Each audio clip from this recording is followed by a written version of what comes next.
PS4 news కి స్వాగతం. ముందుగా ముఖ్యాంశాలు. మతపరమైన ఉద్రిక్తతలపై తక్షణ చర్యలు తీసుకోండి మోదీ.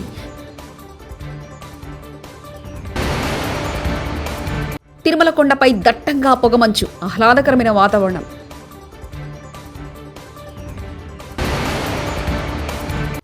రైతు భరోసాపై సీఎం రేవంత్ కీలక ప్రకటన.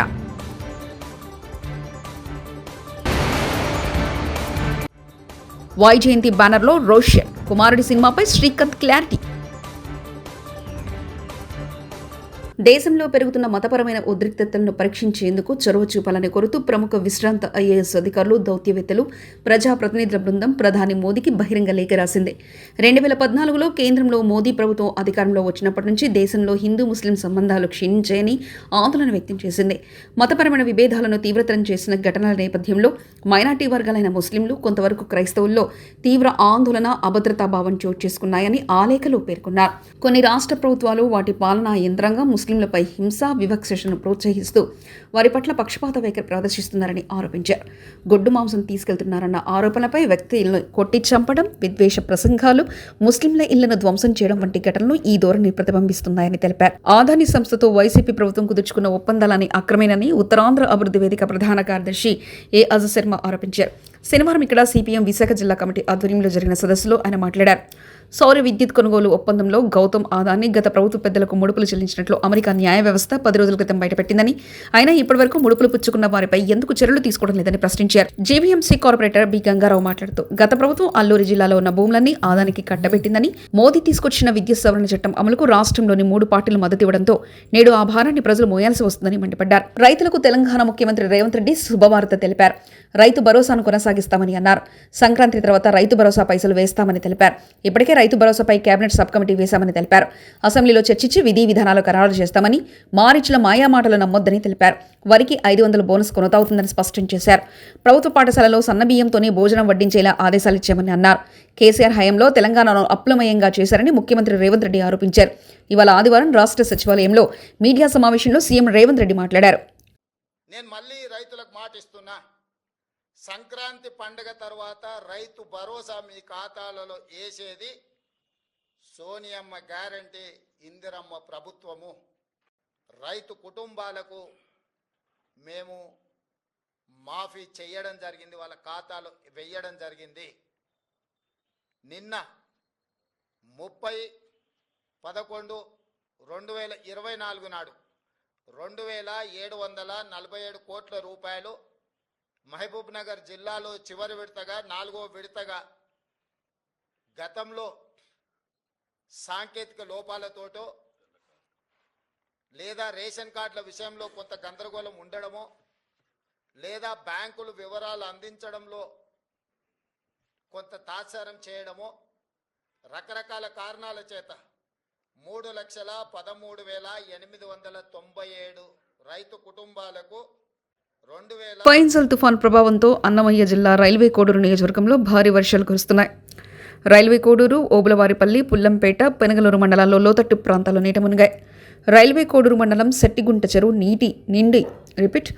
రైల్వే కోడూరు మండలం సెట్టిగుంట చెరువు నిండి అలుగు పారుతుంది. రైల్వే కోడు సమీపంలో గుంజన నది ఉధృతంగా ప్రవహిస్తుంది. పరివాహక గ్రామాలైన నర్సరంపేట, ధర్మపురం ప్రజలను అధికారులు అప్రమత్తం చేశారు. పుల్లంపేట మండలంలోని పుల్లగేరు ఓరకలేస్తుంది. శేషాచలం అడవుల నుంచి ప్రవహిస్తున్న నీరు సెట్టిగుంట, బాలుపల్లి ప్రధాన రహదారి వద్ద జలపాతాలను తలపిస్తుంది.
వేములవాడ రాజరాజేశ్వర స్వామిని కొండగట్టు అంజనను ప్రముఖ సినీ హీరో శ్రీకాంత్ దర్శించుకున్నారు. ఆదివారం ఆలయ పరిసరాల్లో ప్రత్యేక పూజలు చేశారు. అనంతరం మీడియాతో మాట్లాడారు. తొలిసారి వేములవాడ రాజన్నను దర్శించుకున్నట్లు తెలిపారు. వైజయంతి మూవీస్ బ్యానర్లో తన కుమారుడు రోషన్ సినిమా చేయనున్నట్లు చెప్పారు.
అనుకుంటున్నాం రావాలని స్వామివారు ఇప్పుడు అవకాశం ఇచ్చారు మాకు. కొండగట్టుకి చాలాసార్లు వచ్చాను, బట్ వేములవాడ రావడం ఫస్ట్ టైం. అది ఈ కార్తీక మాసంలో స్వామివారిని దర్శనం చేసుకున్నందుకు చాలా సంతోషంగా ఉంది. కార్తీక మాసం లాస్ట్ రోజు నేను కూడా కార్తీక మాసం ఈ నెల రోజులంతా మేము కూడా ఉపవాసాలు ప్లస్ అన్ని నిష్టగా ఉన్నాము. బట్ ఫైనల్గా ఇక్కడ రావడం చాలా సంతోషం. ఇక్కడ పీపుల్ కానీ ఇక్కడ కానీ మమ్మల్ని రిసీవ్ చేసుకున్నారు. ఇక్కడ టెంపుల్ సిబ్బంది అందరికీ కూడా థ్యాంక్స్ చెప్పుకుంటున్నాను. రోషన్ వచ్చి ఇప్పుడు ఛాంపియన్ అని అశ్విని గారి స్వప్నం కలికి తర్వాత జరుగుతుంది. ఇక్కడ నుంచి అతన్ని కంటిన్యూగా ఉంటాయి. అనంతపురం వైఎస్ఆర్సీపీ జిల్లా అధ్యక్షులు మాజీ ఎమ్మెల్యే అనంత వెంకటరామరెడ్డి ప్రెస్ మీట్ నిర్వహిస్తున్నారు. ఒకే రకంగా ప్రజాప్రతినిధులు ఉన్నప్పుడు విరవీగేది లేదు, లేనప్పుడు కుంగిపోయేది కూడా లేదు. ప్రజల సమస్యలే మా సమస్యలుగా అధికారంలో ఉన్నప్పుడు కూడా ముఖ్యమంత్రి కావచ్చు, రాజశేఖర్ గారు ముఖ్యమంత్రి ఉన్నా, విజయభాస్కర్ రెడ్డి గారు ముఖ్యమంత్రి ఉన్నా, ఎవరున్నా పార్లమెంటులో మా పార్టీ అధికారంలో ఉన్నా కూడా 2004 ఉన్నప్పుడు కూడా రైల్వేకు మన జిల్లాలో కానీ గుంటకల్ దాంట్లో కూడా నిలదీసిన వాళ్ళమే అధికార పార్టీలో ఉండేవాళ్ళు, అంతేగాని మేమేం కాదు. అలాగే ఈరోజు కూడా అంతే. 4 మార్లు పార్లమెంట్ సభ్యులుగా ఉన్నాను, ఒక మారు మొట్టమొదటిసారిగా కూడా అసెంబ్లీగా ఉన్నాను. నా చేతనంతా డెవలప్ చేశాను అని చెప్పేసి మేము ఎప్పుడు కానీ విరవీగలేదు. ఎవరైనా కానీ అప్పుడు ప్రతిపక్ష పార్టీలు కానీ లేకపోతే ప్రతిపక్షంలో ఉండేవాళ్ళు కానీ ఏ పార్టీ అయినా, కమ్యూనిస్ట్ పార్టీలు కావచ్చు, తెలుగుదేశం కావచ్చు, భారతీయ జనతా పార్టీ కావచ్చు, పెద్దలు కావచ్చు, మేధావులు కావచ్చు, ఉద్యోగ సంఘాలు కావచ్చు, పత్రికా విలేకరులు కావచ్చు, సూచనలు బహిరంగ చేసినా ఇంకోటి చేసినా విమర్శించినా కూడా సద్విమర్శలుగా, ఆ విమర్శల్లో ఎంతమాత్రం యథార్థాలు ఉన్నాయి, రాజకీయంగా చేశాడా లేకపోతే నిజంగా చేశాడా, నిజం చేసేటి ఎక్కడ సర్దుబాటు చేయాలా అని చెప్పేసి ఎక్కడ కానీ నోరు తెచ్చుకోకుండా ఎంతమంది కూడా చాలామంది అప్పుడు ఆన్సర్ చెప్పమని చేయకోకుండా సరిదిద్ది డెవలప్ చేసిన వాళ్ళమి, ఈ జిల్లా బాగు చేసిన వాళ్ళమి, అటు నీటి ప్రాజెక్టులు కావచ్చు, ఎవరు కావచ్చు, ఎప్పుడైనా. కానీ అదే విషయాన్ని మేము చెప్పాను అందరికీ. ఒక పేరు చెప్పలేదు, రాష్ట్రంలో ఉండే పరిస్థితులను చెప్పుకొని ఈడ మీవన్నీ కూడా సూపర్ 6 హామీలు అనేది కూడా అమలుపరచుకోకుండా ఇక్కడ అవినీతి ఇవన్నీ కూడా ఎక్కువైతా ఉంది. ఈ పరిస్థితుల్లో మీ శాసనసభ్యులు కానీ మీ పార్లమెంట్ సభ్యులు కూడా చాలామంది, ఎక్కువ మంది ఇసుక, మట్టి, మద్యము, బూడిద ఈ కొట్టాటలో ఆదాయాల కోసమే ఉన్నారు అని చెప్పిన మాత్రం వాస్తవం. నేను కట్టుబడి ఉన్నా. ఒకరిని ఉద్దేశించి, వ్యక్తిని కానీ ఉద్దేశించి కాదు, అందరినీ చెప్పినా. నేనే కాదు చెప్పింది, పత్రికలన్నీ ఘోషించినాయి. ఈనాడు చెప్పింది, జనతులు మద్యం వ్యాపారాలు ఎట్లా ఇంటర్ఫేర్ అవుతుందని చెప్పి ఎలా చేసింది, జ్యోతి చెప్పింది, అన్ని పత్రికలు చెప్పినాయి, ఎలక్ట్రానిక్ మీడియా చెప్పినారు.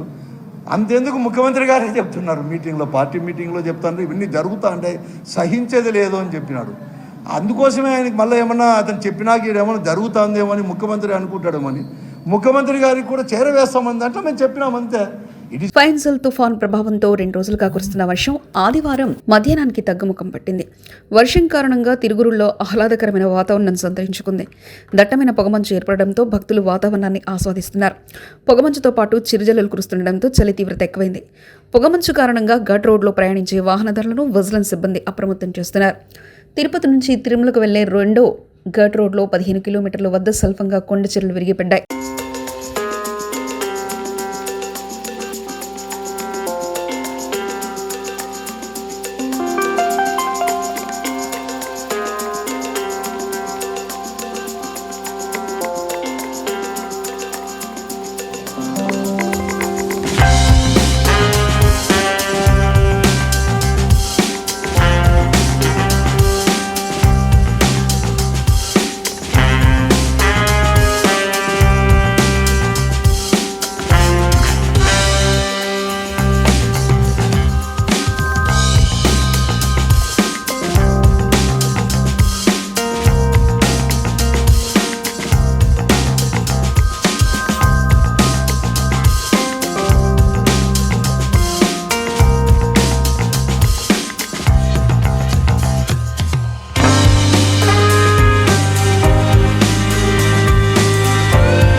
ఫైన్సల్ తుఫాన్ ప్రభావంతో ప్రకాశం జిల్లా కొత్తపట్నం తీరంలో సముద్రం అల్లకల్లోలంగా మారింది. తుఫాన్ నేపథ్యంలో సముద్రం 20 మీటర్లకు పైగా ముందుకొచ్చినట్లు మైరన్ పోలీసులు తెలిపారు. ఈ క్రమంలో మత్స్యకారులు సముద్రంలో వేటకు వెళ్లకుండా అధికారులు హెచ్చరికలు జారీ చేశారు. కార్తీక మాసం పుణ్యస్నానాల కోసం వచ్చే భక్తులను సముద్రంలోనికి అనుమతించట్లేదు.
ఫైన్సల్ తుఫాన్ ప్రభావంతో తిరుపతి జిల్లాలో భారీ వర్షం కురిసింది.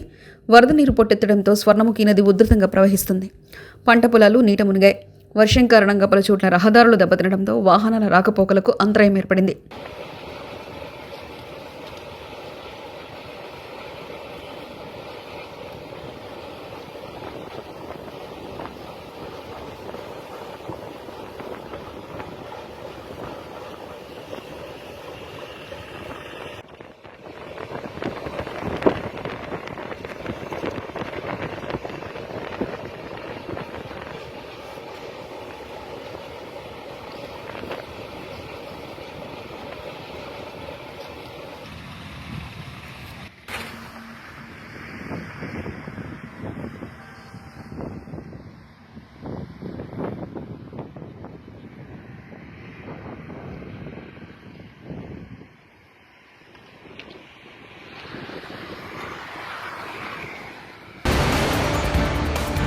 మతపరమైన ఉద్రిక్తతలపై తక్షణ చర్యలు తీసుకోండి మోదీ.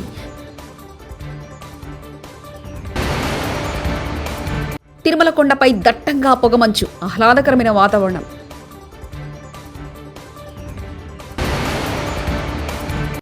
రైతు భరోసాపై సీఎం రేవంత్ కీలక ప్రకటన.